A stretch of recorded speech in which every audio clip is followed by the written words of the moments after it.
மற்றொரு அண்மை செய்தியை பார்த்து வருகிறோம். வங்கக்கடலில் உருவானது குறைந்த காற்றழுத்த தாழ்வு பகுதி. அண்மை செய்தியாக பார்த்து வருகிறோம்.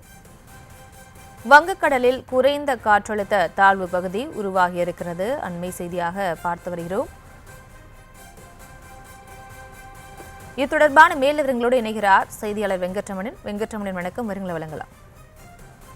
வணக்கம். தென்கிழக்கு வங்கக்கடல் பகுதியில குறைந்த காற்றழுத்த தாழ்வு பகுதி என்பது உருவாகி இருக்கிறது.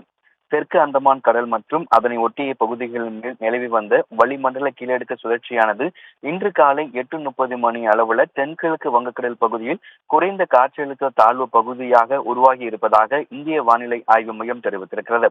இது மேலும் வலுப்பெற்று மேற்கு வடமேற்கு திசையை நோக்கி நகர்ந்து தமிழக கடலோர பகுதிகளை நோக்கி அடுத்த 2 தினங்கள்ல நகரக்கூடும் எனவும் வானிலை ஆய்வு மையம் தெரிவிச்சிருக்காங்க. அதாவது இந்த மேலடுக்கு சுழற்சி என்பது கடந்த 48 மணி நேரத்திற்கு முன்பாகவே லோ பிரஷர் ஏரியா குறைந்த காற்றழுத்த தாழ்வு பகுதியாக வலுப்பெற்றிருக்க வேண்டும்.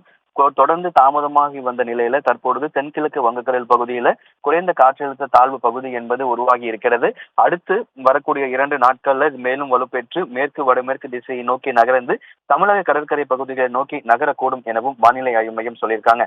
இந்த குறைந்த காற்றழுத்த தாழ்வு பகுதி புயலாக வலுப்பெறுமா அல்லது அந்த திசையில் ஏதாவது மாற்றம் ஏற்படுமா அப்படிங்கிற நகர்வுகளை தொடர்ந்து இந்திய வானிலை ஆய்வு மையம் கண்காணித்து வருவதாகவும் தெரிவிக்கப்பட்டிருக்கிறது. தற்போதைய சூழ்நிலையில் தெற்கு அந்தமான் கடல் மற்றும் அதனை ஒட்டிய பகுதிகள் மேல் நிலவி வந்த வளிமண்டல கீழடுக்கு சுழற்சியானது இன்று காலை 8:30 மணி நிலவரப்படி குறைந்த காற்றழுத்த தாழ்வு பகுதியாக உருவாகி இருக்கிறது எனவும் அடுத்த 2 தினங்கள்ல இது மேலும் வலுப்பெற்று மேற்கு வடமேற்கு திசையை நோக்கி நகர்ந்து தமிழக கடலோர பகுதிகளை நோக்கி நகரக்கூடும் எனவும் இந்திய வானிலை ஆய்வு மையம் தெரிவித்திருக்கிறது. பிரியங்கா,